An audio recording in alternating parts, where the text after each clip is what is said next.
৩৬ বলে সেঞ্চুরির তার প্রান্তে ছিলেন টিম ডেভিড।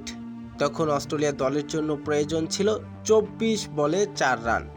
সেঞ্চুরি হবে তো টিম ডেভিডের। ইনিংসের ১৭তম ওভারের প্রথম বলে দুর্দান্ত এক বাউন্ডারি হাঁকিয়ে ৩৭ বলে সেঞ্চুরি করেন এই ক্রিকেটার। সেই সাথে ১৬ ওভার ১ বলে ২১৫ রানে চেঞ্জ করে জয় তুলে নেন টিম অস্ট্রেলিয়া। বলছি ওয়েস্ট ইন্ডিজ বনাম অস্ট্রেলিয়ার টি-২০ সিরিজকে নিয়ে। একাদশের সুযোগ পাওয়া সিঙ্গাপুরের খেলোয়াড় টিম ডেভিড। তবে নিজের ক্যারিয়ারের খুব বেশি একটা তেমন অর্জন ছিল না এই ক্রিকেটারের।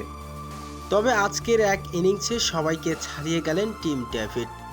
সেন্ট কিটসে ওয়েস্ট ইন্ডিজের বিপক্ষে সিরিজের তৃতীয় টি-২০ ম্যাচে দুটি অনন্য এক রেকর্ড করে ফেললেন এই অধিনায়ক ক্রিকেটার। মাত্র ১৬ বলে হাফ সেঞ্চুরি, আর এরপর তুলে নেন ৩৭ বলে ক্যারিয়ারের প্রথম সেঞ্চুরি।